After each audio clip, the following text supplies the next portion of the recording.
Safari Live.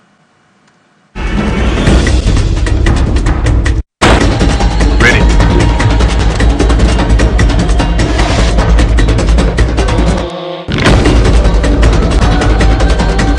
Standing by.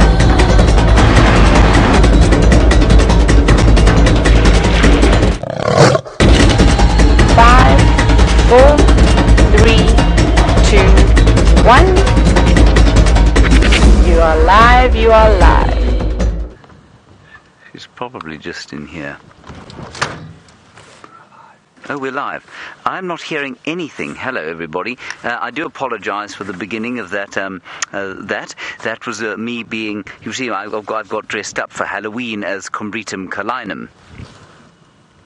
Very nice. And so I was being an evil Combritum Calinum tree when we came live. Now, you might ask yourself who I am. I'm James Hendry, and on camera today is Brian, the Halloween thumb Joubert. Very nice, Brian. Thank you. Very topical. I like that. Brian has recovered from his migrainous headache, well, almost, and we're going to try and park him in the shade for the duration of today. And we're going to try and do that around here because Byron followed Karula into this area, and I was hoping to find her before we came live, although I wouldn't have been able to do the evil Combritum laugh because she would have taken fright or killed me, neither of which would have been to your benefit at all, I don't think. Now, we're going to head down through here and see what we can find. I'm afraid I have absolutely no communication with the final control at this stage, so your questions will be relayed either via WhatsApp or via Brian, hashtag Safari Live or questions at WildEarthTV. Okay, I probably won't wear this the whole afternoon because it does feel, well, it feels odd, really. It's about 34 degrees Celsius at the moment, which I think is around about, probably about 89 degrees Fahrenheit. And so we'll just ease our way through here. And with any luck, Kurhula should be just up ahead with her two babies. I must also just say to you that today apparently is quite a sad day. Shanae Wales-Bailey just made an update that one of Tundi's cubs was unfortunately slain by one of the Styx lionesses. They're not a particularly friendly bunch, the lions, when it comes to the leopards. Louise has sent through a question. 34 and 94, sorry, it's 94 degrees Fahrenheit. It is not 89. I'm sorry about that. One day I'll get it straight. Now let's keep an eye out for here. And while we do that, we will just spare a thought for Tundi and her cub. It has been a rough time, of course, for them. They were chased by baboons earlier, and of course lions just are not good friends. Here are Byron's vehicle tracks. Excellent. This is good news. Good news indeed. They go up here. So we'll drive through here. Louise has sent another message. Let's see what it says. Byron says you must follow his tracks. Well, thank you, Byron. I've now found your tracks. I seem to have lost them again. I may have been on them already. No, here they are. Byron, of course, is sitting in the final control. I told him to go and read a book this afternoon, but he seems not to like to do that sort of thing. So he's now helping us find the leopard, which is a good thing. Now, if you weren't with us on the morning safari, what she did was she killed an impala sometime, probably very early this morning, before we came live. And now I seem to... No, the tracks are still here. And before we came live, she killed an impala, and then she went and fetched the cubs from deep south, probably around Hoffman's, we think. Well, it seems that she went through here. And what is interesting to me is that she is really kind of smack bang in the middle of Shadow's territory. And we haven't seen Shadow for some time. I'm not sure where she is at this stage. Another message. Well, there's a great deal of impala alarm calling, so I don't think we can be too far away. Aaron, in New Zealand, seems like James is about to branch out to Halloween. Very good. Yes, I have branched out. Right, I think we'll head to Taylor for the moment to find out what's going on with her. In the meantime, I will try and find Karula. There are impala alarming, so we can't be too far away. I'll see you hopefully with the Queen shortly. Right, we've got some zebra which I missed, but thank goodness for David this afternoon. I don't know how I missed them. It must have been while I was driving and putting on my makeup, of course. And hello officially. Let's find a little gap. David, I don't know, are we going to get a gap? Should we go back a bit more? Okay, we'll just sit here. Let me just introduce myself again. It's me, Taylor, of course, and on camera with me I've got David. Now, the theme of today is, of course, Halloween, and I'm going to keep changing it up as we go. If you watched the pre-drive, you would have seen that I was a cat.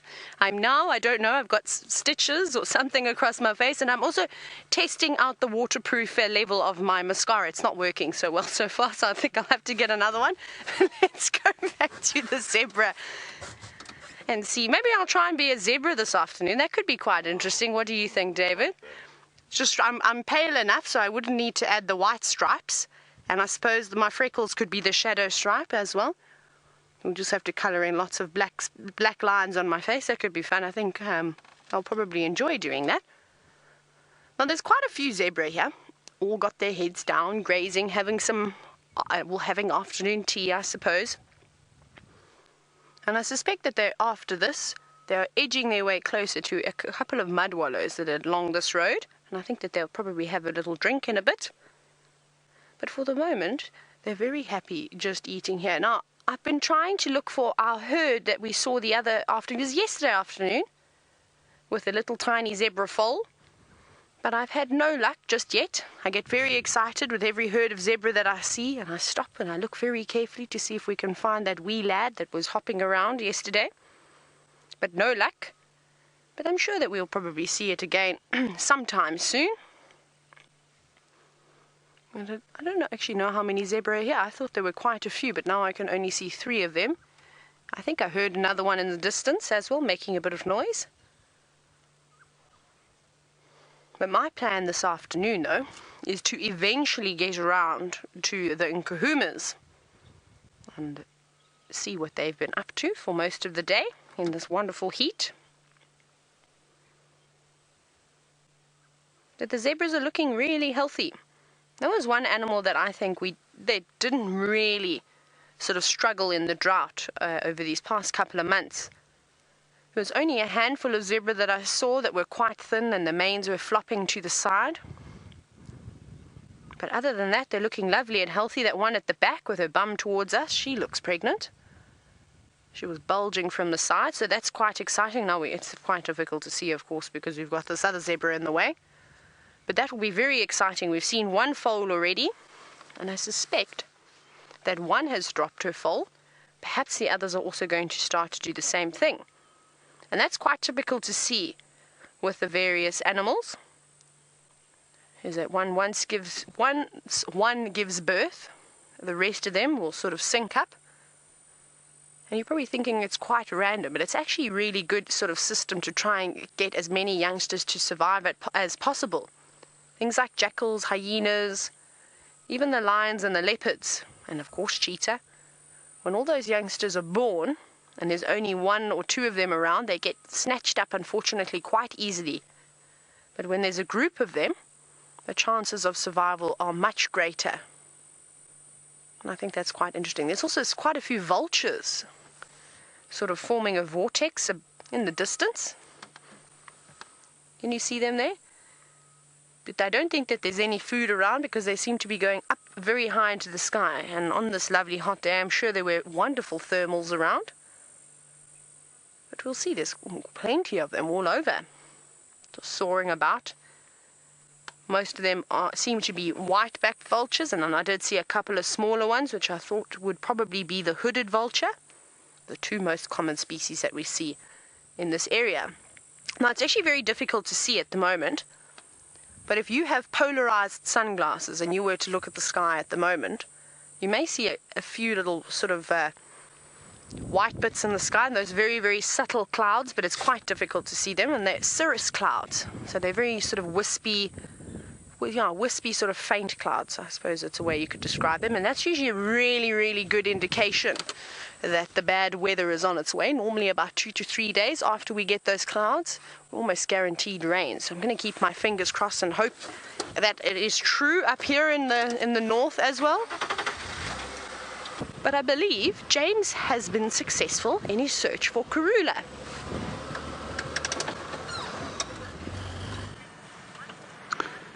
We have indeed been successful, everybody. We're sitting quite close to her and hoping that she'll turn around and face us. There, of course, is Karula and one of the cubs. I'm just trying to find behind us or somewhere around here where the carcass is, because we came in from that side. We didn't see the carcass. And I'm sure the carcass and the other cub are in close proximity to each other and not too far from where we are now. Ah, I've got it. I can see it. Brian, you see that fallen log there?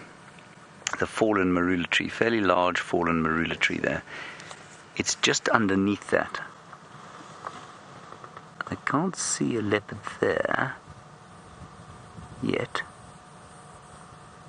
but I'm pretty sure that's where the other one will be. We will take a closer look there shortly. That's it.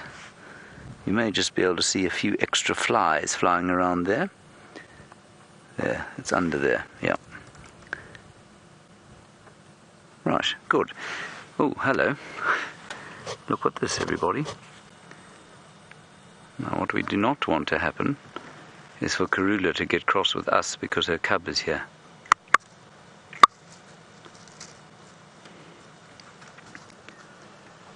That was quite extraordinary. Wasn't that awesome? Now, we do know, I'm going to talk very, very quietly. We do know that Karula is tolerant to a point, but she can get very irritated. And what we absolutely don't want to happen is to irritate her here. And her cub is being just a little bit inquisitive. I've got no idea where it is right now. It's just around the left to the front, I think. I'm going to ask Brian to sit very still, and we'll keep the camera on the queen because she's turned around to look at us because this is where her baby has come.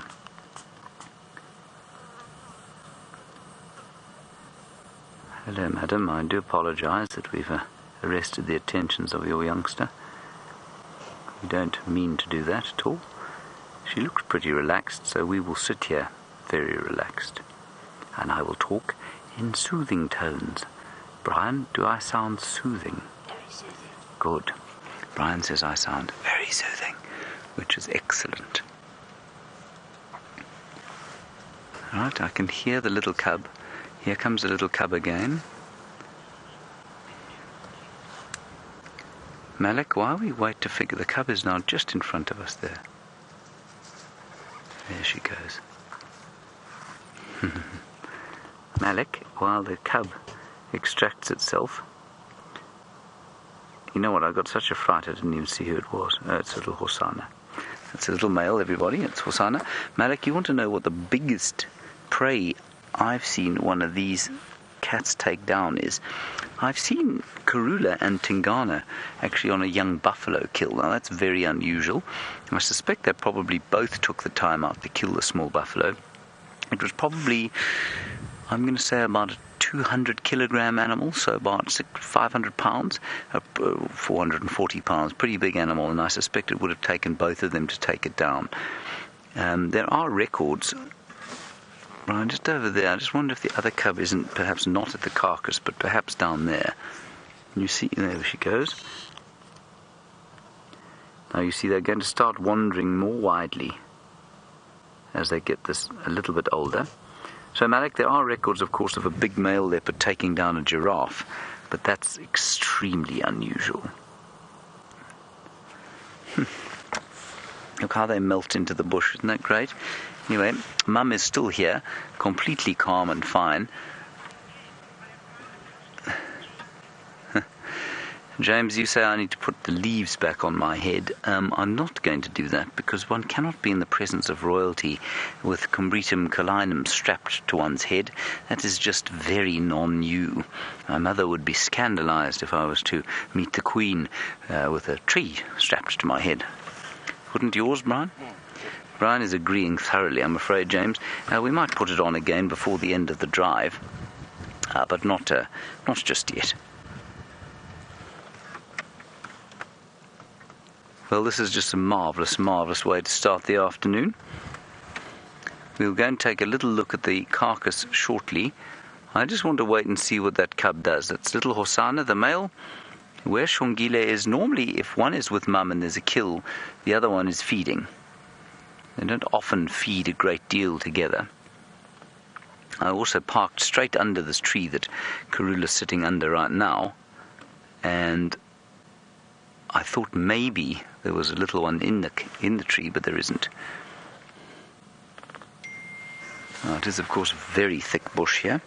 I think I can turn my phone off now because I have got Louise's communications perfectly. Louise, do not say naughty. It was the only way I was able to talk to you. Dare you say I was naughty? Right, I'm going to take a picture, Brian. I'm going to take a picture of this leopard. It will be a beauty, because she's so close, not even I could make a mess of this. Well. Did you hear that, everybody?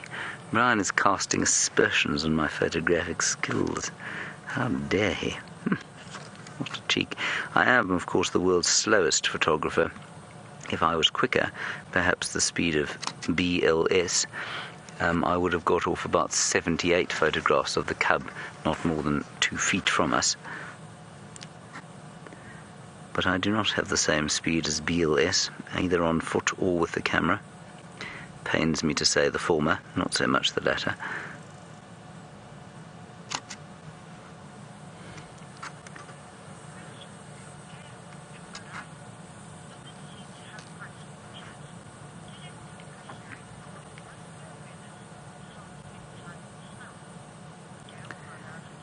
Now, Gail, you've asked an interesting question all the way from Rhode Island, where I imagine it's getting fairly chillsome at this time of the year. You've said leopards seem to have small ears, and therefore, do they actually, do they hear very well, or do they use their noses and eyes more? Gail, I think you'll find they hear exceptionally well. Why would they have small ears? That's a good question. Why would their ears be smaller than, say, a steenbok's?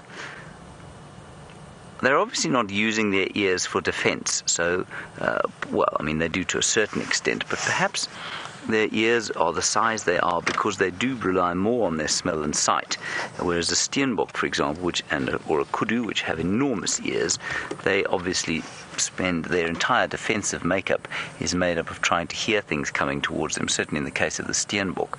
But it's interesting because they do have excellent ears, as do house cats. We know that house cats can hear just about anything, and I'm sure it's the same for these leopards. But I've never thought, why on earth should they have such small ears?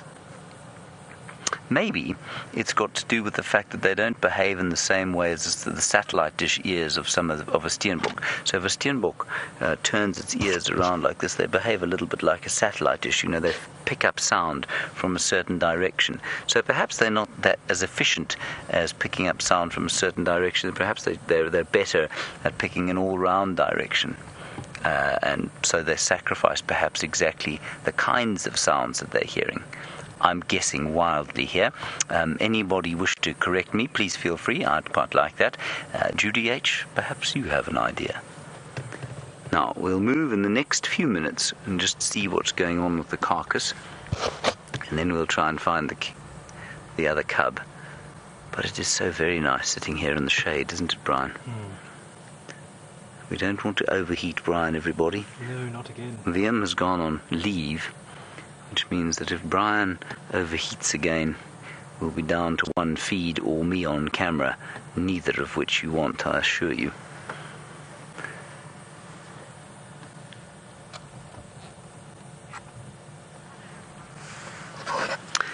Ah.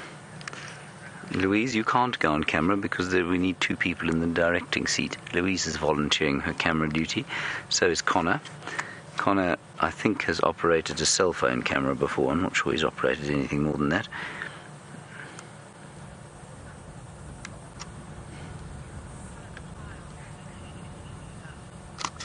Connor smiled and says it's easy. Well, I think we might take Connor up on that, don't you, everybody?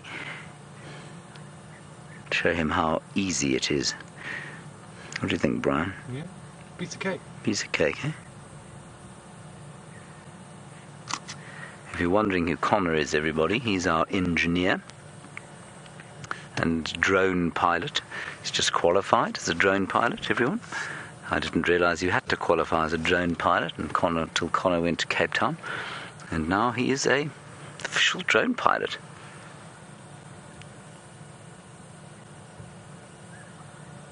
Right, let's go and have a look at the kill, I think.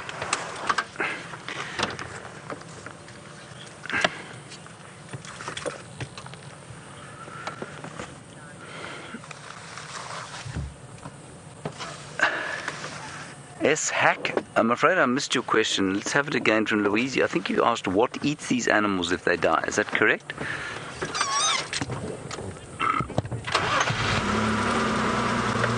Oh, I see. Would they scavenge? Would they eat animals that have died naturally? Yes, they would. But I think you'll find that they're quite careful of animals that have died of disease.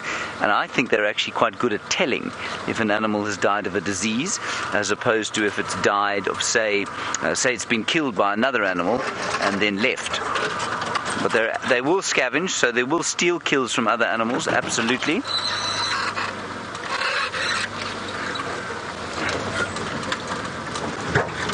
But some animals that have died of disease obviously do not present a particularly good meal. Right, now if the little cub is underneath the tree with the carcass, it means we've driven straight past her. But I wonder if her brother hasn't gone to lie down with her. Here's the kill.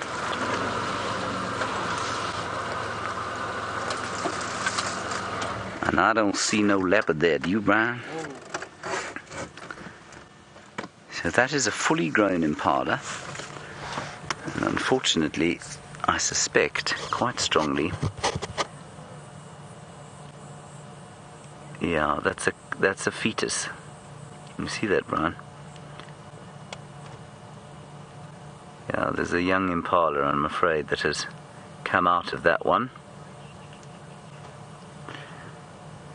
Alrighty, that's a fairly macabre scene. It's not uncommon for this time of the year. In fact, Lex Hess was telling me they did see some wild dogs killing an impala earlier today. And they pulled a fetus out of a heavily pregnant impala lamb, a ewe like this. And it's not uncommon, of course, because they are very heavily pregnant. And that means that they're not very good at getting away from things. So it's quite sad, but macabre, not so much for the leopards. Let's head across to Taylor. She's at Buffelshoek Dam. I'm going to try and find the other cub.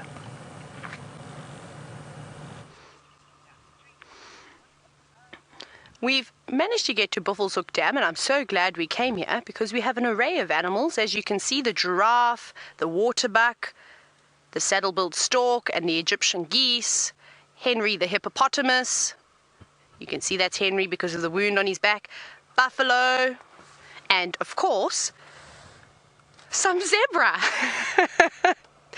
It's an excuse to be very silly this afternoon, so I hope you're having a good laugh at my expense with my lovely zebra face. We've even got little ears, so you're going to hear a bit of noise as I raise my cap.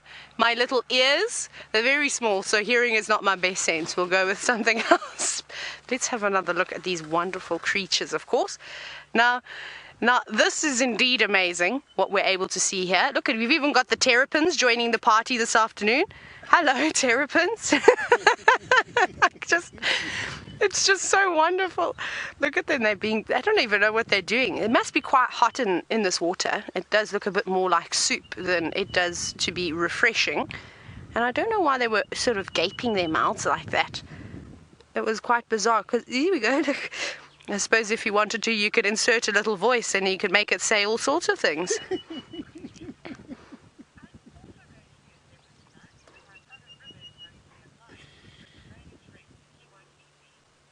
Hello, Tula Anna. That's so sweet. I'm so happy to hear that you're going like a zebra, like me. I hope your costume is a little bit better than mine. And you said that your brother is going as a lion and that you're going to be friends and he's not going to eat you. Well, that's good. That's good to know. It would be terrible if your brother ate you. And I hope you have lots of fun this evening. And maybe see if we can get some pictures posted. Wouldn't that be amazing? And we could hopefully see them. Remember, this is a live safari, of course, and we're celebrating Halloween out here in the African wilderness, watching these beautiful saddle-billed stork. So if you'd like to ask any questions, or perhaps even just share your Halloween costumes with us, you can send those through to Twitter, and you can hashtag Safari Live, or you can email them, questions@WildEarth.tv. Now, this saddle-billed stork that we're looking at the moment, this is a male. Now, the easiest way to tell is that if you look see when he turns his head towards us, it makes it difficult, but on the side of his face, he's got little yellow wattles. When he turns his head to the side, you'll be able to see. There we go. You can see them sort of flapping in the wind. And, of course, the female, it seems as though they're off into the distance. And these birds are monogamous, very much like the other birds that we've been seeing, like the saddle-billed stork, like the hornbill. Sorry, I just want to turn the game drive radio off very quickly as everybody seems to be starting their drive now. And you can see that this Mr. Saddle-billed stork is just having a little preen, ruffling through his feathers. And this is the first time that I've actually seen them here. And how lovely is that? There you go, pulled out a feather that he doesn't need. But have a look. Let's see, the waterbuck as well as the giraffe are now having a drink. Look at that. Well, no, the waterbuck is now finished. Isn't he beautiful? And of course, I always think it is quite amazing as to how these giraffe are able to bend down like that in a very vulnerable position, of course, and drink water without getting a head rash. I find that probably one of the most fascinating things out in the bush. Now, if you are a new viewer and you've never seen a giraffe do the splits before, well, here we go. And the reason why the giraffe doesn't get a head rush or the blood doesn't run to its head is because at the base of the brain, so sort of where the neck ends, there are lots of little blood vessels that sort of disperse all the blood, as well as there being a spongy muscle. So it prevents all the blood from flowing directly to the brain. And I think that's an incredible adaptation that giraffe have sort of evolved as time has gone on. And I always love the way that they lick their lips after they've had a drink as well. And have you ever seen how they stand up? Maybe this giraffe does another drink. Here we go. It looks like it's going down. Now, that's when you know it's hot, when you get so many different animals down at a watering hole. Quite happy to share the same water source. Now, watch what happens, how quickly he will bring his head back in order to try and stand up again.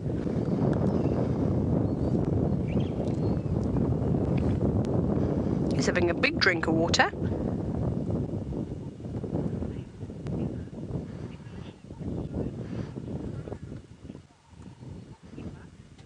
Let's see if he's gonna finish just now. They can't drink too much water. We'll hold. There we go. I love it when they do that.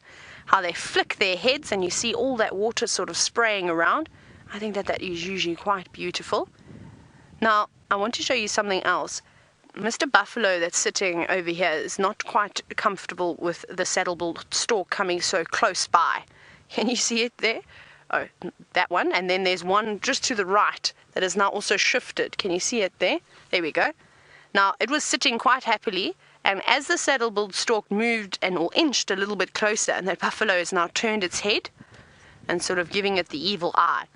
And the reason why that saddle-billed stork might possibly be coming over to that buffalo, and they often do it with hippos, is because animals might be coming to their shade, but the other thing is that when the hippo, when the buffalo, when anything else moves around in the water, it starts to flush out all the fish. And of course, that saddle-billed stork will be sitting there waiting in anticipation to try and spear one of those fish, but they really eat a variety of different things. Fish, to frogs, to crabs, to really anything, even small little terrapins.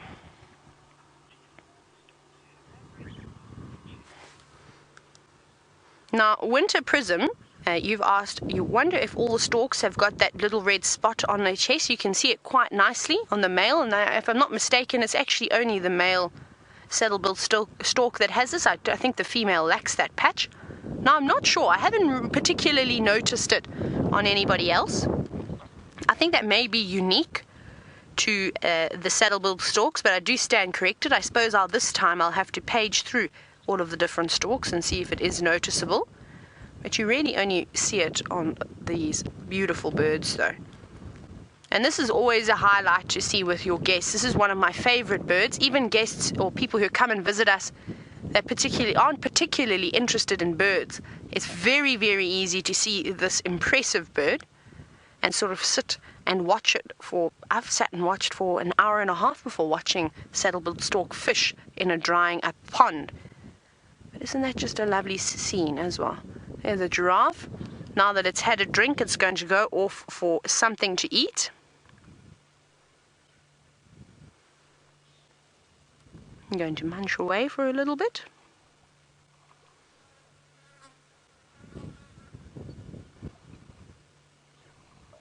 Beautiful giraffe. Now the wind is also picking up. You can see the trees moving around quite a bit. And we've got Mr. Buffalo repositioning now. Or actually, it looks like it's going to have a drink. There's so much action going on here. I don't know where to watch anymore. No, just repositioning. All those beautiful ripples in the water as well as it sits down. Now you should start to see a lot of terrapins moving around this buffalo as well. You'll be surprised, but the little terrapins will actually swim right up to the buffalo, like they do with the hippos, but remove parasites from them. Every now and then you see one jump up, then unfortunately the terrapin has grabbed the wrong part of the buffalo. Now Belinda, you're wondering, what do terrapins eat? They eat a variety of different things. Insects. They also eat, like I said, the ticks off of the different animals, especially like buffalo and rhinos that like to wallow in water and sit there for long periods of time. Hippos, I don't really see them feeding too much off of hippos. They really just use them as rocks to sunbathe. And occasionally they will eat a little bit of plant matter too. But I've even seen them scavenging before off carcasses that were in the water. Well, they eat a variety of different things. I don't think that they're particularly fussy. That it's so funny, look at all of them. There's so many of them swimming around here. Now they must be doing that, opening their mouths like this is a behavior that I haven't actually seen before, so I'm just assuming that it must be because they're hot and they're trying to cool them down, themselves down some way by sort of increasing their intake of air. Like I said, I don't think that this water is actually very cool. It's not very deep, so I'm sure it warms up quite quickly. And there isn't very much shade around this dam either, so everything is baking right in the sun.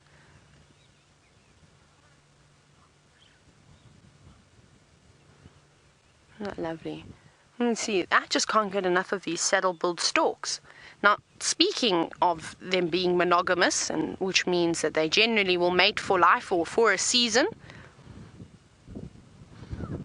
Now, we've been seeing Mr. and Mrs. Magpie shrike quite a few times. Sorry, I'm just shifting a little bit. It's very hot and uncomfortable today. And it's a little bit different in terms of sort of the making of the nest. Both of them will help make the nest, which is the same, I suppose, as the magpie shrikes. But they both take turns at sitting on their eggs. So like ostriches, big birds. And then the female will sit for a couple of hours, and she'll get up and off she will go, and then the male will come down and he will sit too. And for such big creatures, I think that they lay quite a few eggs. They normally lay anywhere between 2 and 4 eggs.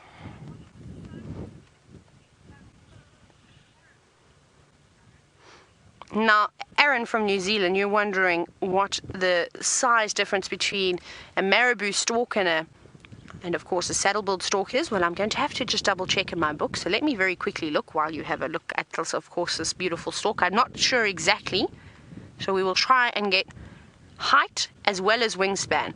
So the saddle-billed stork height is 1.5 meters, and has a wingspan of 2.7 meters. Oh, wow. Okay, now we'll go to the marabou stork. And they stand at 1.52 meters. I'm just quickly having a very look. I've got my little app on my phone that you can see, so it's quite difficult. Now I'm just scrolling. I want to try and find out over here the wingspan. Oh, wow. The wingspan is 2.5 meters. So it's actually almost even, barring a couple of centimeters. So, Aaron, I think you could probably be sort of fair and say that they're pretty much exactly the same size. Like I said, barring just a couple of centimeters. But both really, really large birds.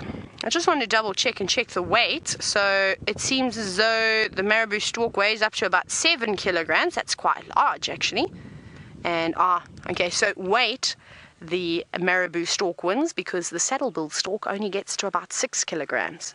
There's a slight difference over there. But he doesn't seem to be fishing at the moment. They seem just ready to be sort of catching up on some daily grooming. However, unlike the saddle-billed storks, of course, we've got Mr. and Mrs. Egyptian goose wading around in this pan of water, filter feeding. And they also eat grass. You often see the Egyptian geese out on golf courses. I've said this quite a few times. That's sort of in South Africa. If you want to see an Egyptian goose, well, you go to a golf course. And of course, they plague all the watering holes as well as the fairways. That lovely green grass they'll go through and they will munch away. And quite lovely birds as well. As much of a pest as that they can be in the country, I think that they are lovely with those beautiful markings. Hello, Henry. You can see, of course, we know that this is Henry because he's got the injury on his back. And, of course, he is fast asleep. There we go, but it looks like it's healing quite nicely. The other day when we saw it, it looked like it was quite a bad gash. Well, this is the third time that we're seeing it now. But it seems to be healing, and we still don't know what has happened to him. Perhaps it was that young imposter that has stolen his spot at the Djuma Dam. Maybe Henry has sort of met his match now, and the younger upstart is now taking his place. That could be a possibility. Now, Mr. Henry, I hope that you are secreting lots of your blood sweat or your hyposudoric acid today, as it is very hot and I'm very concerned about your eyes and your ears. I hope he's taking care and applied lots of sunscreen, as myself and David will be doing throughout the day, though it's going to be quite difficult for me to do my sunscreen today. Perhaps if I stick my face in the sun, I'll tan these black stripes and then I will have stripes forever. I'm not sure. I don't know if I want to try it, though. That could be quite awkward. Or the other thing is that I'm either going to take the sunscreen, put it on, and then eventually I'll just have a completely black face. Well, then maybe I won't get burnt. Maybe that's a new technique I'll just have to do. But I think let's move on from this beautiful dam. Buffelshoek Dam has been wonderful to us this afternoon. But we have a date with the Nkuhumas and some elephants. Preferably some elephants first and then the Nkuhumas a little bit later. As I can imagine, it's not going to be...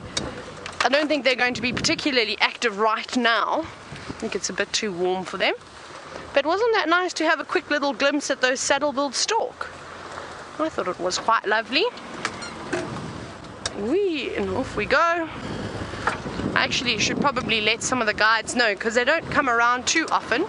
And I'm sure that they would enjoy to show their guests that. And of course, of just the beautiful sighting, the terrapins, the hippo, all these wonderful things. Let me let them know. If there's any mobiles out and about, a very nice sighting at Buffelshoek Dam. There's saddle-billed storks, as well as buffalo and hippo and a giraffe. There we go. Duty done for the day. Right, now we're going to carry on.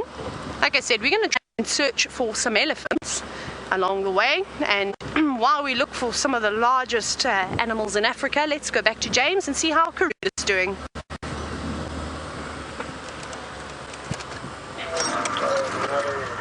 Right, well, Karula's doing fine. Her cubs are just over there, which we'll take you to now. I just wanted to show you this giant hole in the ground. Because they look like no blood on them. Look at that. They might have fed a little bit, but they would... That is the hole of an aardvark, everybody.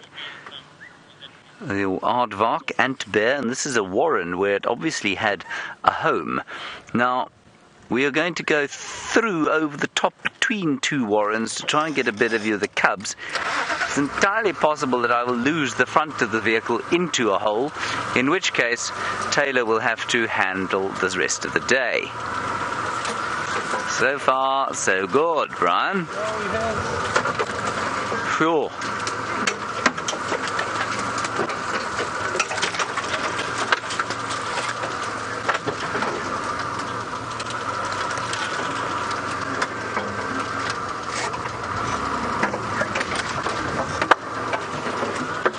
Now, Karula is off to the right-hand side there. The cubs are now probably about 50 or 60 meters from her. Oh, look at them. They're too cute now. Brian, say when you've got a decent view. Okay. Look at that. Isn't that sweet? Marvellous. Can't believe our luck. That's so cool to see. Isn't that gorgeous? Louise, I do have you, yes.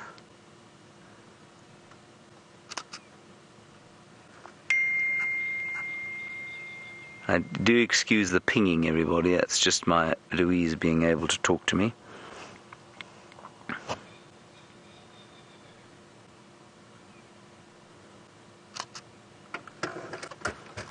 So sweet.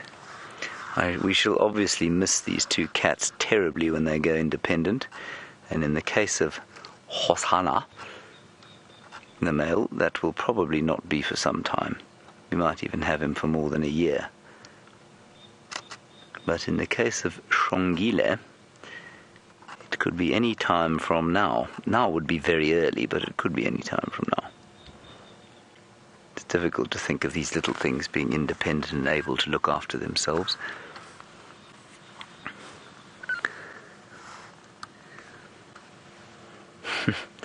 They are so fat and full of impala. They are also so tired after all of the eating and all of the heat that they've had to deal with today.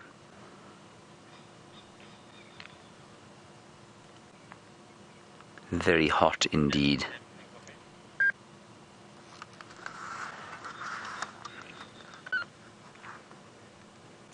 Now, while we wait for them to do, well, not a great deal at all, it is beholden on me to tell you that the Nkuhuma pride, slayers of buffalo that they are, have indeed slayed another buffalo, and that happened sometime during this morning. So they've done very well. I'm not sure if they're eating it. I'm not sure what's going on there, but Taylor will pop in when it gets a bit cooler.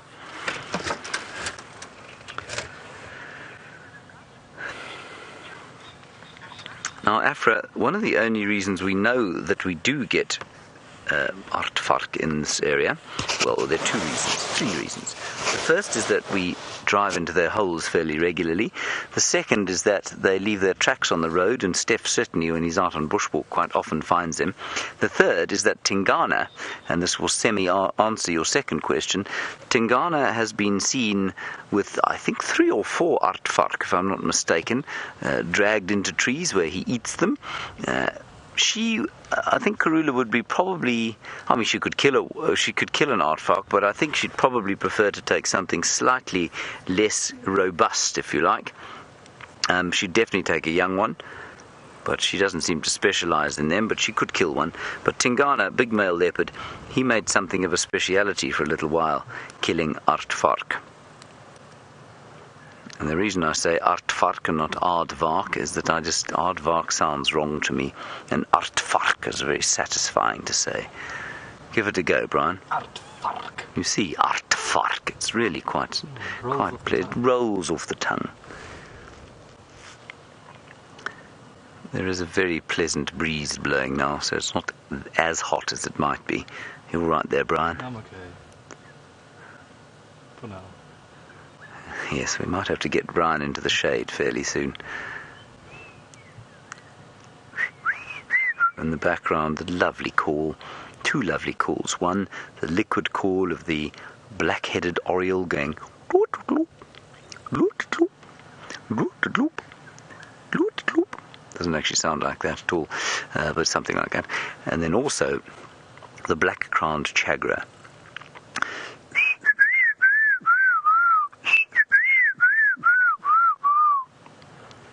It's a bit of a mournful call, but it's very beautiful. Now, everybody, I know that the sky is blue today. In fact, it's white. It's been so burnt out by the sun. You can hear my throat is scratchy from the dryness. But tomorrow, apparently there's going to be rain. You don't believe the weather forecast, do you, Brian? Well, one can never believe the weatherman out here. The weatherman talks foul and contemptible untruths to us on a regular basis. He promises us rain, and we sit and sweat, hoping for water and moisture to wet our tongues, that we can just wet our lips slightly and feel the life-giving force of water. That's enough of that, probably. Let's go back to the leopards. Sorry, everyone, I don't know where that came from. I was suddenly feeling quite theatrical.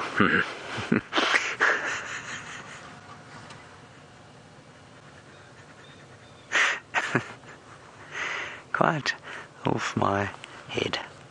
Okay, good. Well, there the leopards are.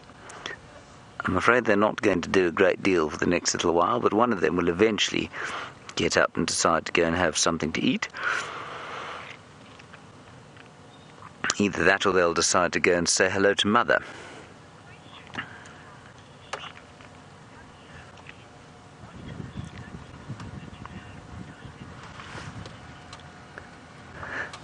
Hello, sleep. You say happy Halloween. And what is the spookiest moment I've ever had on drive?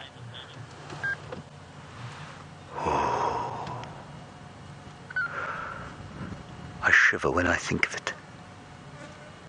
I go pale and quake in my boots.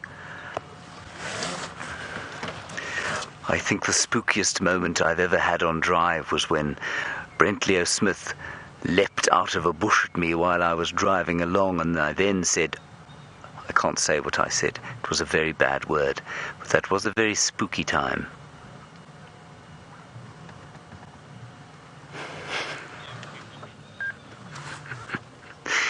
I must confess I haven't had a hugely spooky time of it out here.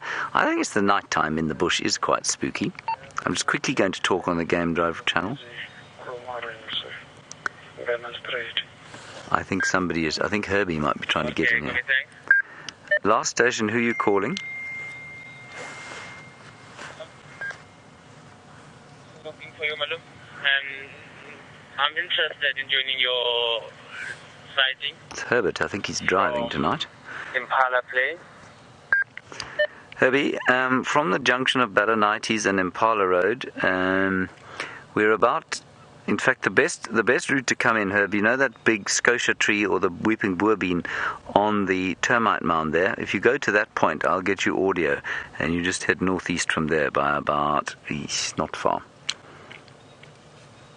Okay, copy, thanks.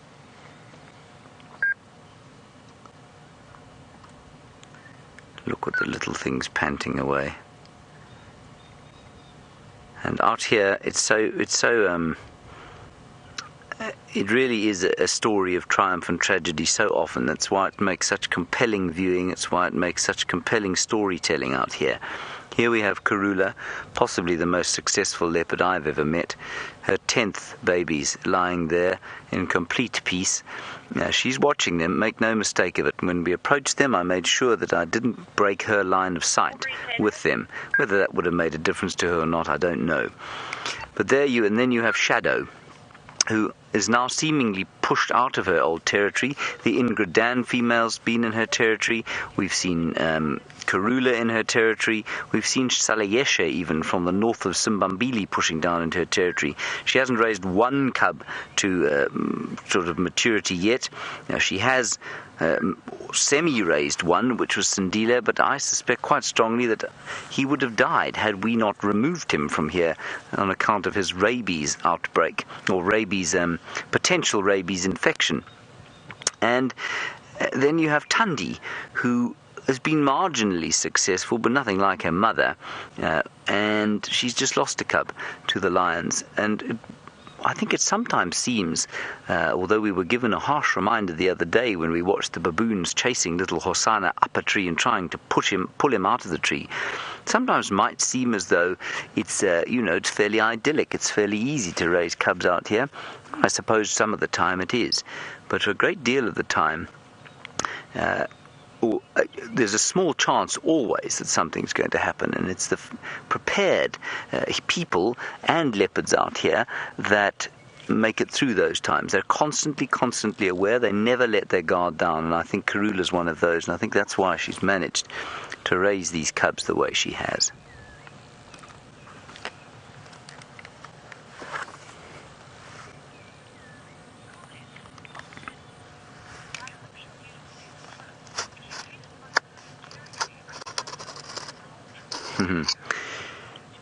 Yeah, Doodles, you are sharing the thoughts of many when you say you hope that when Shongile goes independent, she will take a territory quite close to her mother's. She will almost certainly do that, but you also say that you hope that she'll stay within our traverse area. The thing is, Doodles, if I may call you by your first name, Doodles, the thing is, a leopardess's territory in this particular area is around about 15 square kilometers, which is about 1,500 hectares, which is bigger than the land we're on now, which means that although she might set up, I suppose she could set up in Arathusa, and then we could have them right next to each other, but she won't do it on Djuma. There's no way that both of their territories will be on Djuma completely. There might be little pieces of them onto Djuma, but they won't both be onto Djuma. Right, I think we're going to move slightly just to put a little bit of shade over Brian's head. And while we do that, let's head across to Taylor and get an update from her. She can tell you a little bit about her lion experience earlier on today.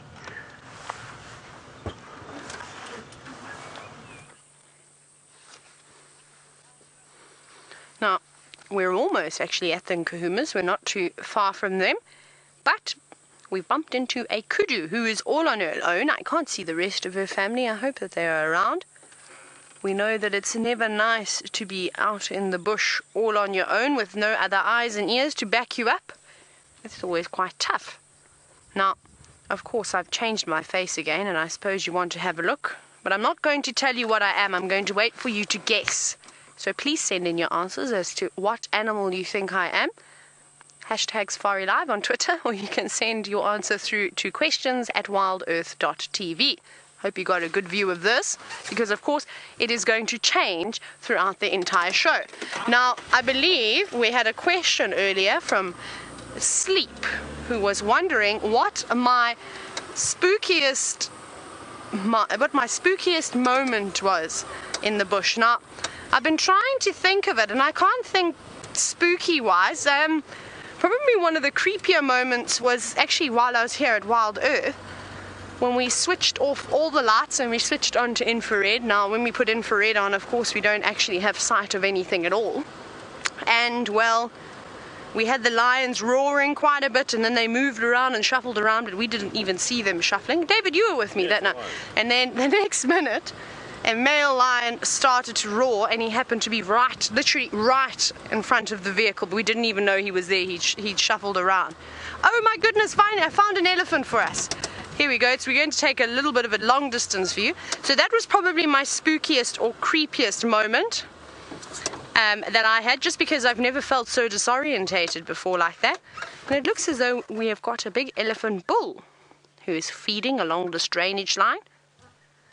And you know what, so far my day is going to plan. I said that I'd like to see an elephant or a group of elephants before we got to the lions, and we're not far from the lions at all. Isn't he beautiful? He looks like he may have had a mud bath already, though I suspect that the elephants probably would have had lots of mud baths today.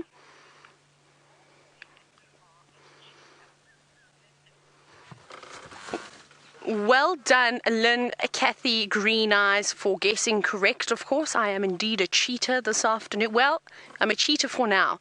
And you don't know what my next outfit is going to be, of course. However, my mascara pencil is running very short. I should have brought 2 of them. It is very hot, as you can see. But let's have one little look. I'm actually wondering if this elephant is going to go and have a drink or something. The only problem is that I know that from driving in here yesterday afternoon, spending the afternoon with Nkuhumas down in exactly the same spot, we saw all those beautiful mud wallows. Let's go up a little bit further. Perhaps he will actually pass them and go towards the dam. But I suppose if I was an elephant and I had a choice, I'd rather go for the water that's sitting in the shade and probably be a bit cooler. And let's have a little look. Maybe there's some elephants at the dam already. So, I know James wanted me to tell you about the lion story. I'm not going to tell you just yet. Actually, he's quite big. We got a gap of him here. I will tell you when we eventually see the Nkuhumas about my exciting moment with them this afternoon. There he is. He's a lovely chap. I'm so glad you're also all enjoying my face paint this afternoon. I'm actually really enjoying it. I'm getting to test my creative side out, of course. Now, we all know exactly why that elephant is flapping his ears today. I don't think it's to do with too much of the insects, but it is hot out here, and I'm sure that when you had a look at my face, you could see how shiny I was. And unfortunately, no, that's not baby oil. It is the perspiration, because it is unbearably hot. There was a breeze at one point. It is now gone. And there's not actually even too many flies out here because of the heat. And he's got a nice spot there, standing under a couple of trees, so he's keeping in the shade. He does look like he's already covered himself in some mud. But I don't think that that's going to stop him. I think he will continue as he sort of gets to another watering hole. I think there's another elephant with him. I can just see a couple of branches moving, perhaps a younger elephant bull moving along here. But he looks relatively old, sort of middle-aged, probably between 30 and 40 years. Looks quite large. Right, let's quickly carry on, and let's have a look at the dam before we go to the lions. They're not far from here. And just do a little scan and see what's happening down here. Maybe there's something interesting, of course. You never know what's around the next corner. Oh, I can actually, well,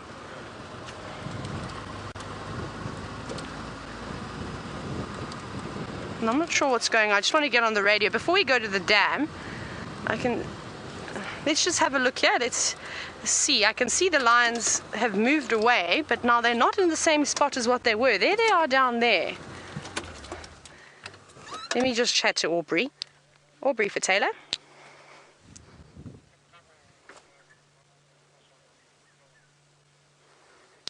Okay, copy. So there's 2 locks now of 2 different Ngala sightings.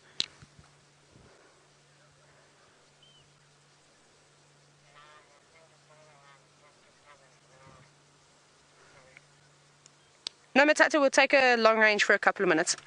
Okay, so we can see the lions down there now. Maybe I'll tell you the story. They have moved. Sorry, I'm just rolling back quickly a little bit. They've moved quite a distance from today. They've been doing some incredible things. So I was out for a little exercise and I'm doing a run, and the next moment I heard stampeding. Now, that made me very nervous, considering my last encounter with a buffalo, of course. So I sort of looked around and said, which tree am I going to go up? Because I didn't know where they were coming from. And I was on quarantine, and it sounded as if everything was happening on that beautiful open area, sort of just by the Djuma Dam. Well, and then I heard the distress call of course, a buffalo, which was very sad. And, well, it seems as though it looks like they've caught another buffalo, doesn't it? We're going to go around a little bit closer. There's just a couple of vehicles there. And we heard this distress call, so we quickly all raced into the vehicle, and we found the lions to be on a kill. But not this one. This is another one.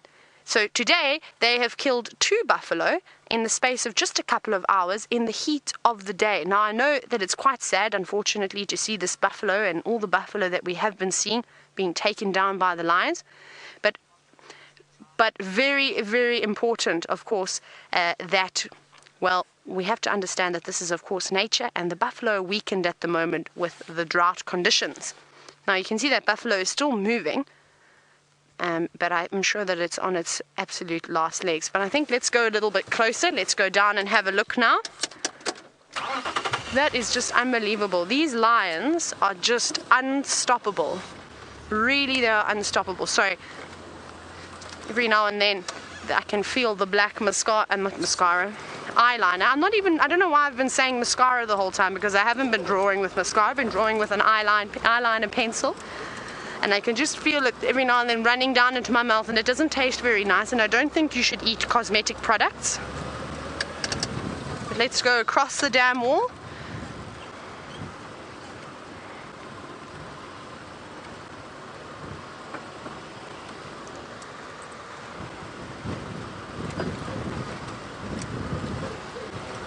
Now, I'm sure I'm going to get lots of strange looks, of course, when I get into the sighting. Probably thinking, what's going on with this strange blonde girl? What is she doing?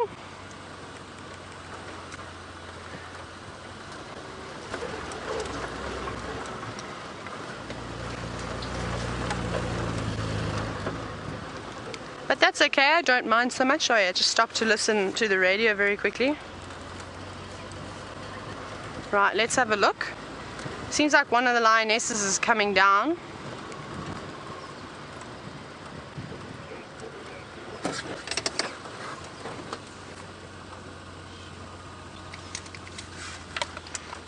Just going to reposition slightly. Copy, thanks. It's no matata. I can take a long range. I've got a big zoom on my camera. So there's quite a few vehicles here. I don't want to overcrowd this sighting. So I'm rather going to give these lions some room. And what I'm going to do is I actually want to reposition again. I want to go up further ahead. I know this is an amazing view here, but I'm going to try a different view. Let's just very quickly just move. Sorry, everybody. I know it's being a little bit... Just need to do this. I just feel like if we park here, we may sort of be circling and squashing everybody in. So we'd rather give a big open space on the one side, that if this buffalo does for some reason be able to run and get away from these lions, that they're able to have much more room to do so. We'll just stop around here. This is incredible. These lions are unbelievable. Sorry, please bear with me for just a moment. We're almost there.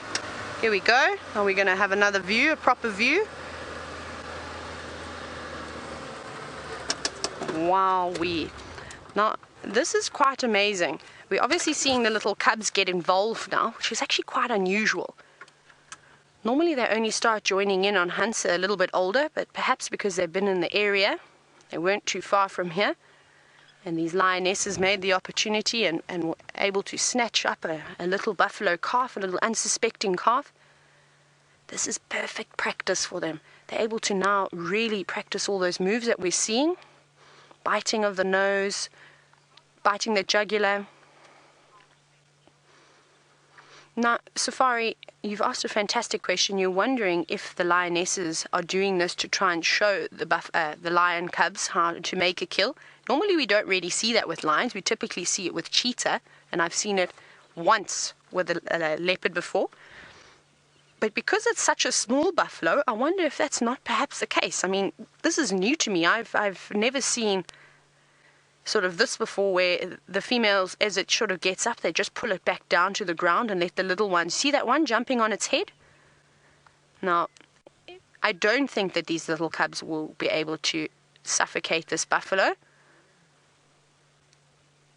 Unfortunately, their jaws just aren't big and powerful enough just yet, so the females are going to have to end up putting it out of its misery, and hopefully they do so quite quickly.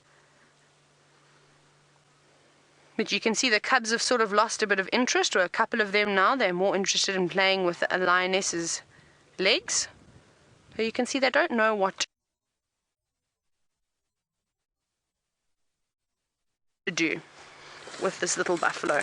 I'm just shifting around. This is incredible. I might even take 1 or 2 pictures.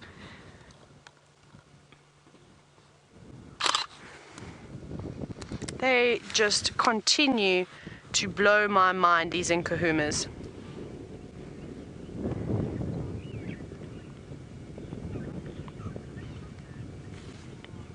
Now, and including the one that they killed earlier today, it was a juvenile buffalo. Now, I know that our beard was wondering, are the lionesses intentionally choosing these young ones so the cubs can learn? The other juvenile that they killed earlier today, the cubs weren't present, the adults did it, and then I presume that they went to fetch them a little bit later in the day. So I don't think it's intentional.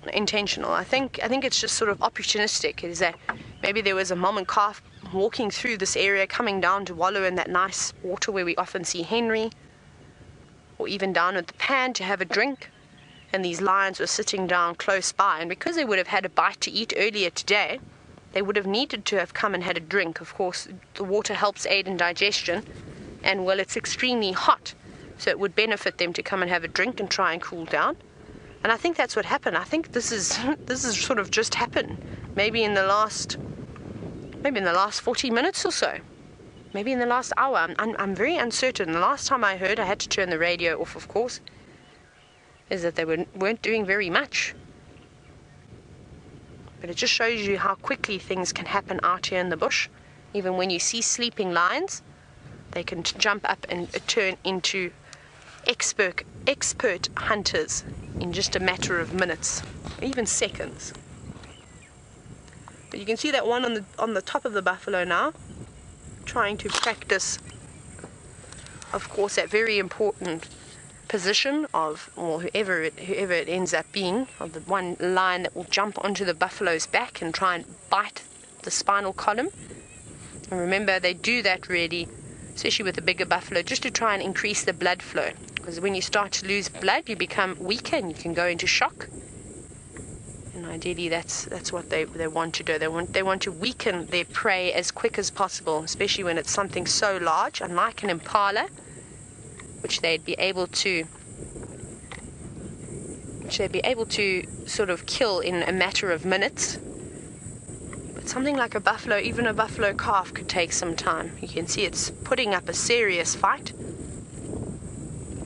And it's as if that lioness is just sort of there watching, just making sure things don't get out of hand, that buffalo doesn't get up and run again. Oh, careful, little cub. Now, this is actually very important. Like I said, I don't think this happens very often. I've never seen it before.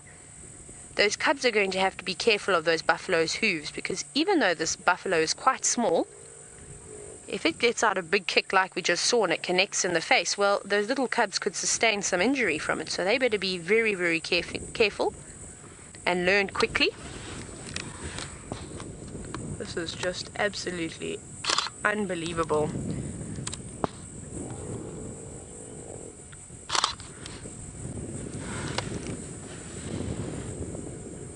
I'm going to sit quietly because we can still hear this buffalo distressing slightly.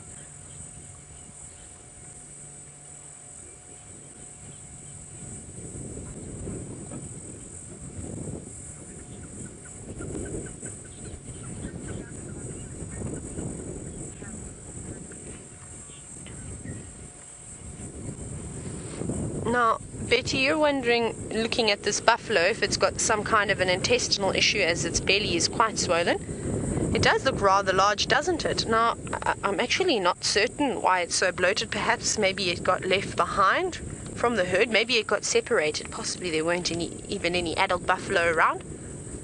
And instinct told it to come down to the water. Obviously, it's nice and cool. So I'm a little bit, I'm not sure. I don't think that could have been caused by now. I mean, that's a severely bloated belly. Kicking up quite a bit of dust.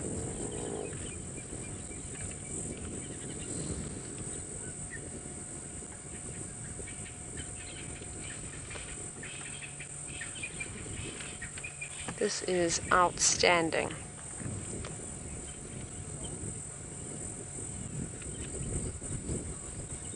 Just trying to work out how many lions are here. 1, 2, 3, 4 lionesses, and I can see 1 male.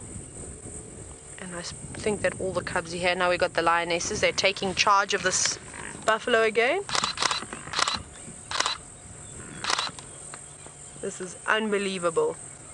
There we go. She's going in for the throat grip. And remember, we are live and this is the wild, so if you are a bit sensitive to something like this would probably be the perfect moment to go and make a cup of tea and perhaps some toast. It is very, very sad, of course, to see something like this, but in the same breath we are also privileged to be able and sitting and witnessing things like this. I know guides who have worked in the bush for I don't know how many years and have never seen lions taking down prey, always getting there just too late. So the fact that we've been able to see something like this so often, really consider yourselves lucky. Remember, if this buffalo was unfortunately ill of some kind, it would have probably died on its own. And it would have fed the vultures, it would have fed the hyenas. But it seems as though obviously the lions have got to it first. Remember, they've got to fill all those little cubs' bellies to ensure their survival as well. That's one of the most important things. I'm also quite thankful that we've got a bit of a breeze coming through again.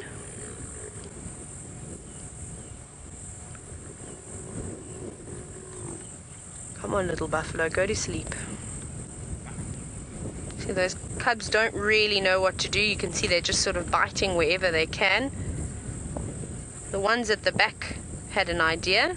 They were biting on the rump, licking on the rump, which is, we know why they do this, to try and increase the blood flow. Like I said, very similar to what they do on the spine, but a dangerous spot to be in right at the back there. I think the lionesses have had enough now of these little ones playing around.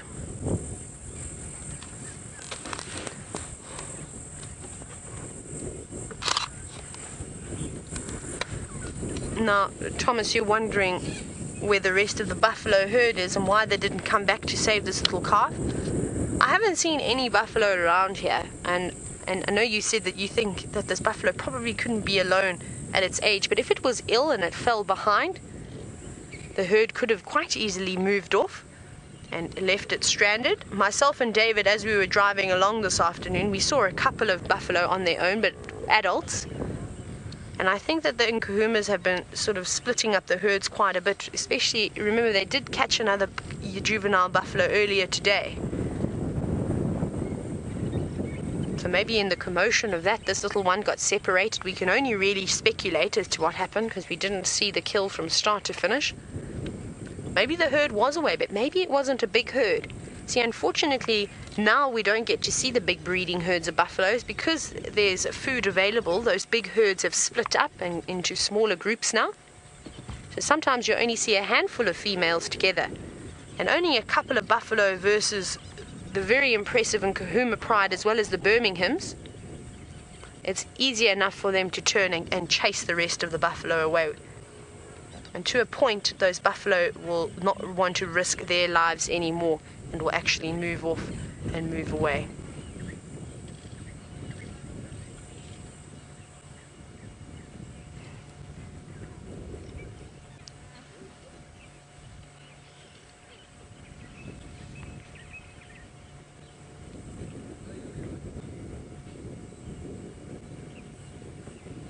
I'm not hearing so many distress or too much of a distress call coming from that buffalo now. Remember, it is extremely hot in here, out here at the moment. And that buffalo could also get quite exhausted sitting out in the sun, out in the heat of the day. So it unfortunately has a number of things, a number of elements against it this afternoon. Here are the cubs fighting.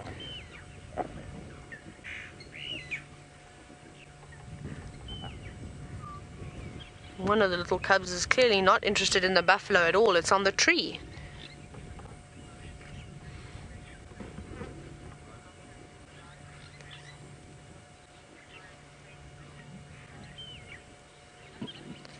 Now, Afa, you're wondering if I've ever gotten emotional over a sighting sort of similar to this, where the animals is playing with their kill rather than, killing it instantly. And of course I have.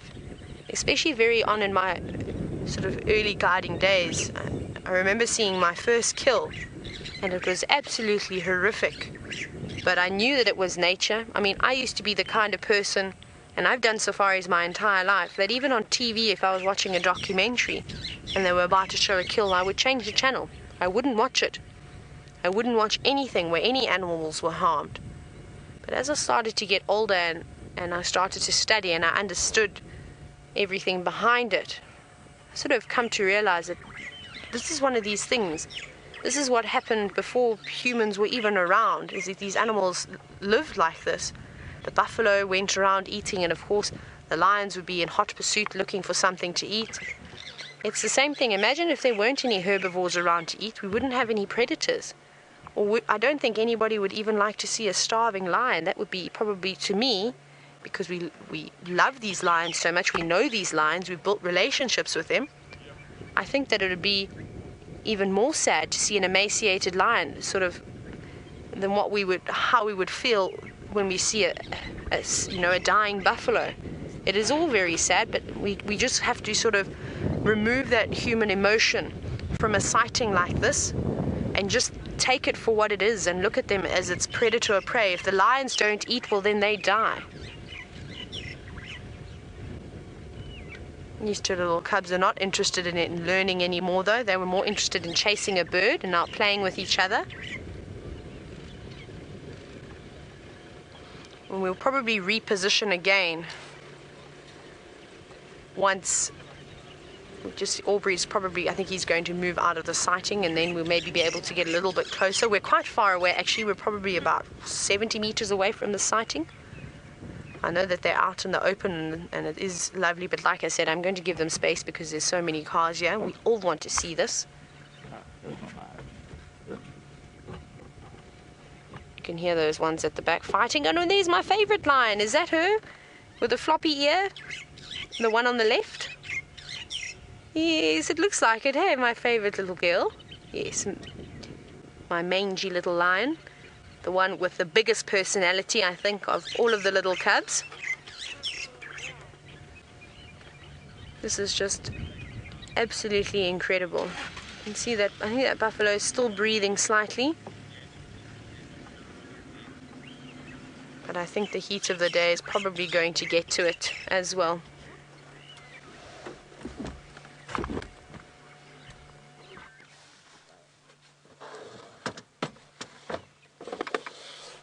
Sorry, we're just shuffling a couple of things around in the vehicle.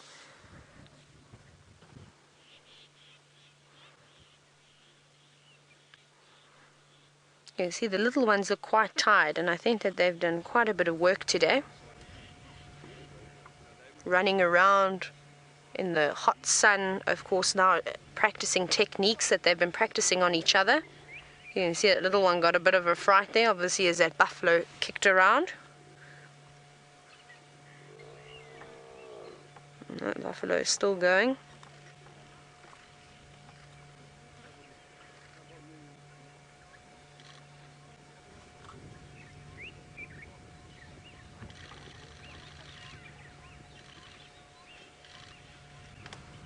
And these two little ones, of course, playing up on the log.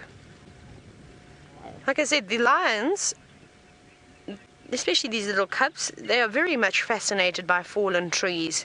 And, well, just trees in general. It's quite lovely to see them practicing their balancing acts, and I think it's so important for the development and strengthening of muscles as they grow. Right, we're not going to go anywhere. We're going to sit with these beautiful Nkuhumas for a little bit longer, but I think let's quickly go back across to James and see how he's going. And we're live.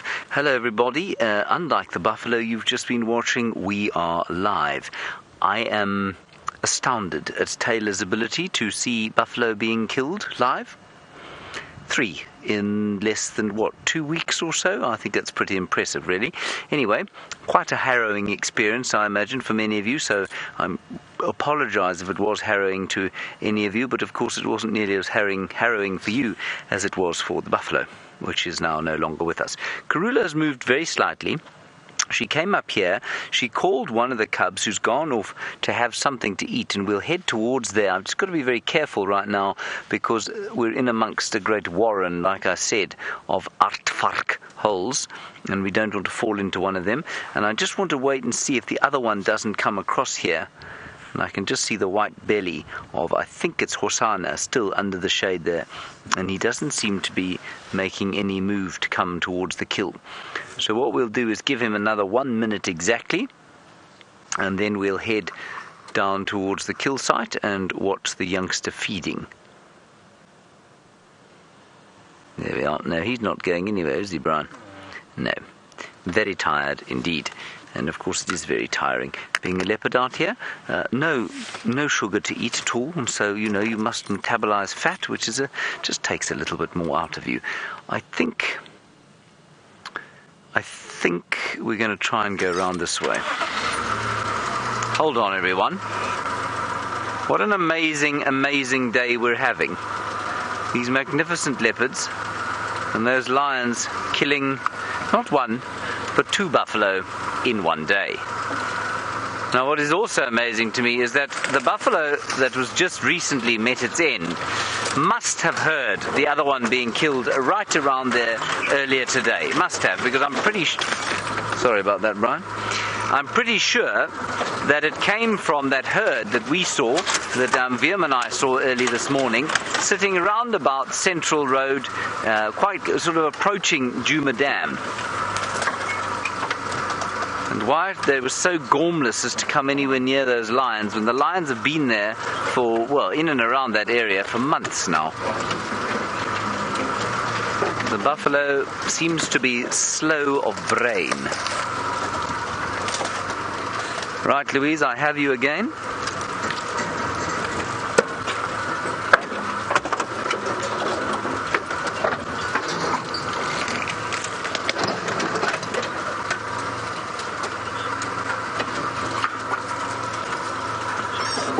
Hello, James. You're asking about Karula's new name and whether the new spelling has an aspirated H in it. I must reiterate here, Karula's name has not changed.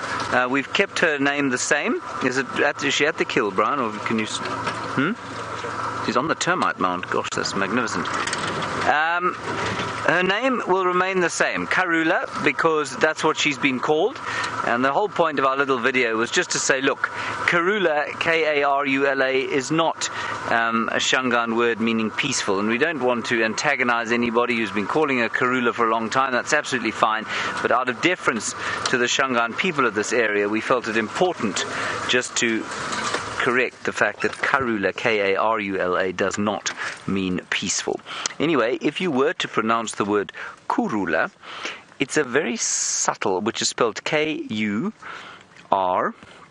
Kuru, K-U-R-H-U-L-A, Kurhula. And the H is almost completely silent. It's very slightly aspirated, which means you put a little bit of a at the end of the R. Now, if you're a Shangaan or Xitsonga speaker, you'll be able to hear the difference between the two. I cannot hear the difference between, if you were to write that word with an R or without an R, I wouldn't be able to tell you the difference. But it is slightly aspirated, so it would be Kurhula. Kurhula. It's almost Kurhula, but a very soft sort of version of Kurhula. If that makes sense, James. So to reiterate, we have not renamed the leopard because everybody calls her Karula. But it is just to remind, in deference to the beautiful language that is Xitsonga, that does not mean it does not mean peaceful.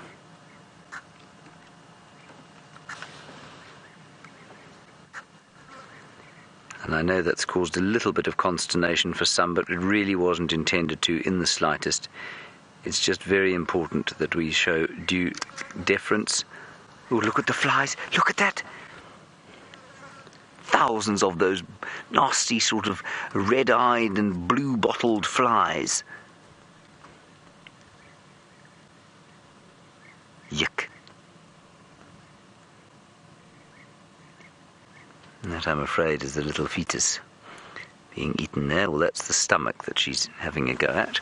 I suspect the rest of them will come up here fairly soon. Brian, I'm going to shift you slightly forward because I think you'll get a ever so slightly better view if I move a meter or so. What do you think? Yeah?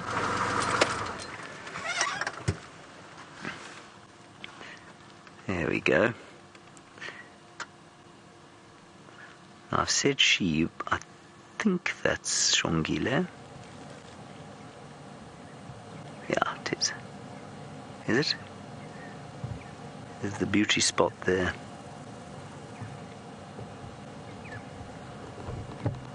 I must confess it doesn't look very appetizing to me, does it? Not at all.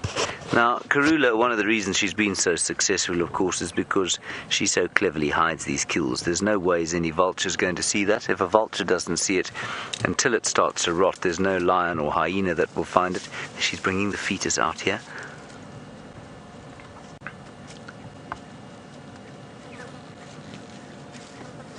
This is just amazing stuff. We're parked really, well, what's that, Brian, about 8 meters and 10 meters maybe from her. That's 30 feet or so. Not a care in the world she has around us. And as the sun starts to set, we will try and get to the other side. And just to reiterate, we have called us in many times, and there are seem to be no game drive vehicles coming this way, and that's on account of the fact that there is there's that astounding sighting going on at least at the Djuma Dam.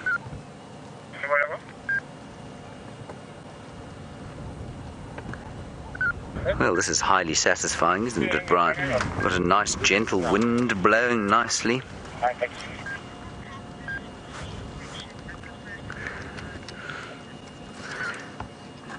Genby, what a very, very macabre joke you've made there, but it is Halloween, so we'll let it go. You say you don't suppose that we can count this C-section of the impala lamb as the first impala lamb. Genby, no, you may not. Absolutely not. Very, very macabre.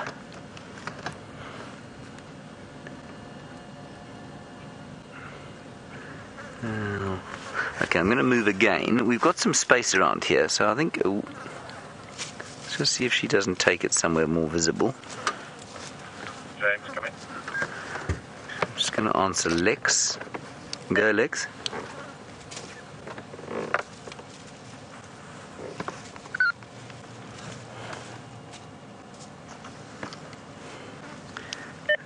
Go ahead, Lex.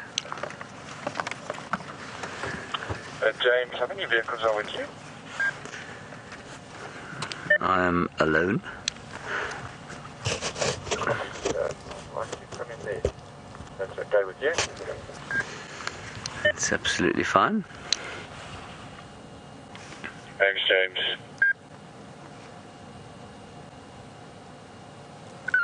Gorgeous stuff. Lex is going to come through. Good afternoon, mobile station. Any update? Using the carnassial teeth, which of course most of you have heard about, those molars at the back of the jaw that help them to slice the meat off. You don't often see them using them, of course. And the tongue cleaning off bits that she doesn't want to eat. Hair.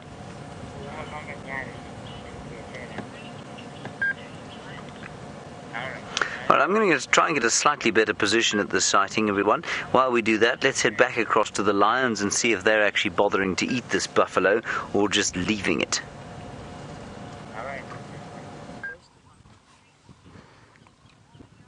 So we're still back here with the Nkuhumas, and they don't seem to be biting the buffalo so much anymore. The little ones seem to see or find, of course, that fallen tree stump much more entertaining now. And that's the problem with these young little cubs, is this is a vital lesson that they probably don't appreciate just yet, or they probably don't realize how important this is going to be to them one day. And of course, their attention has now gone to something else, of course, which happens to be the tree stump. I'm getting all sorts of interesting looks this afternoon as everybody drives past and looks at my wonderful face paint. Hello! So I'm just saying hello to everyone. And I've changed my wardrobe as well. I suppose, okay, let's quickly show you what I am now, because I've now wiped my face again. Can you guess what I am now? It's a difficult one. Let me just move my hair out of my face. Now, there's a key identifying feature on my nose. Can you see that? Can you just turn This way? away? That way? Thank you. Can you see that? Who am I? That should easily give it away. No, I don't know if that buffalo is still alive. I haven't seen it kicking anymore. Let's see. No, there we go. It is still kicking, unfortunately. You can see those little cubs are starting to bite around on the sort of rear end there. But they're not, unfortunately, doing the damage that an adult lion would do. And the other lions are just sitting in the distance, not really paying too much attention. I think that they've still got full bellies. Oh, look at it, it's up again. Now, this is the adrenaline pumping through this buffalo. Let's see what happens. You can see all the little cubs have gotten excited again. Come on, little buffalo, make a run for it. This is absolutely incredible. I hope you're all snapping and taking screenshots, as I don't think we'll see something like this too soon. No, it's a very, very special occasion to see all the pride. Look at that little cub. Look at how incredible it was, jumping straight onto the back of the buffalo, which is exactly what its mother would have taught it to do. Here we go, and the lioness now going in to try and suffocate that buffalo, little buffalo calf. What incredible strength it has. Now the lioness coming in to see what's going on. One of the males is up. I'm not sure if it's Nat.Geo or Nkuhuma just yet. That log is perfectly positioned on his face to be able to see who he is. I did see Nat.Geo though, lurking around earlier this afternoon, so perhaps it's him, but we'll have to wait until we get a better look. Hopefully this will be the last time that this lioness has to suffocate this buffalo.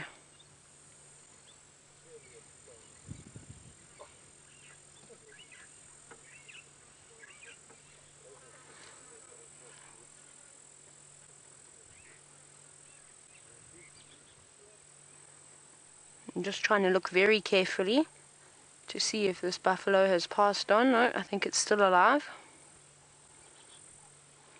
It's unfortunately getting weaker and weaker as the afternoon goes on.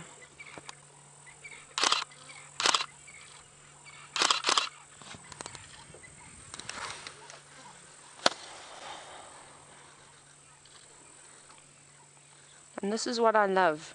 Is that every single day you go out in the bush, and it doesn't matter how long you've been doing this for, you will always see new behavior, or find a new bird, a new insect, something that you've been looking for ages, or you've perhaps just heard about.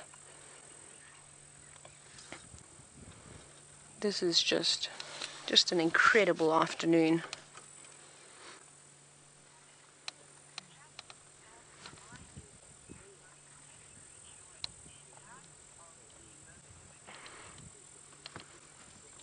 Now, Janice and Mind Warp, you are very, very good this afternoon. You guessed correctly. They guessed that I was Nana, one of the male Birminghams, which of course I am. And that's one of the key identifying features, of course, is that equal sign scar that he has got on his nose.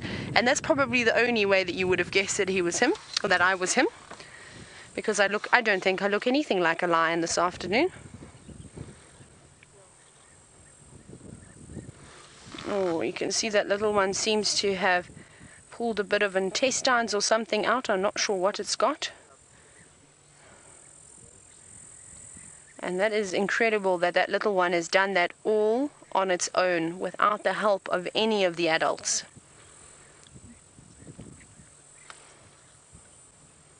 Really, this is going to be a sighting to remember, and one that is going to be talked about for quite some time.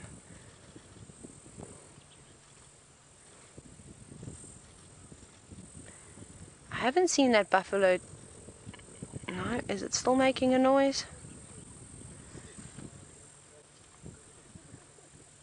Yeah, I think I can still see his little nose moving around occasionally. Remember, this is obviously quite gruesome. So like we said, if you're perhaps not too keen on seeing something like this, we understand how sensitive it is. You're more than welcome to make a cup of tea very quickly, or grab yourself a nice cool drink and add extra ice, and just step away for a little bit, and we'll always catch you up on the details if there is anything that you did miss.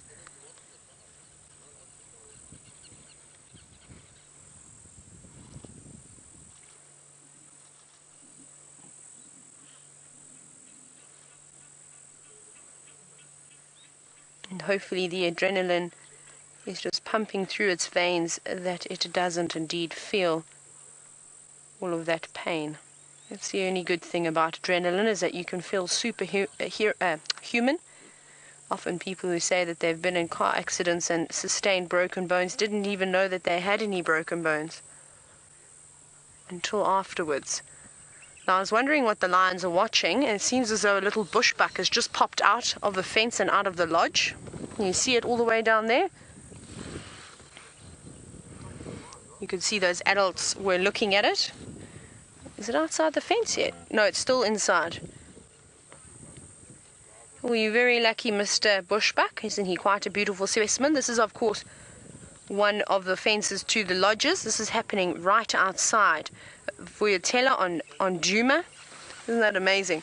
You really wouldn't have even needed to go off of your porch this afternoon. You could have sat right there on the deck watching these beautiful lions. I don't think the bushbuck is going to want to come out now. I think it's going to rethink its plans and possibly stay behind the fence and eat all the nice green grass and manicured plants around the lodge. If you do come out, you... Oh, no, it is coming out. I'm sorry, I'm just watching this bushbuck because the adults seem to be staring at it in the distance. No, it's gone back in again. Yes, that is the right thing to do. I don't think you want to come out. Yeah, you can see it heard the lions. Of course, they're growling and making quite a bit of noise.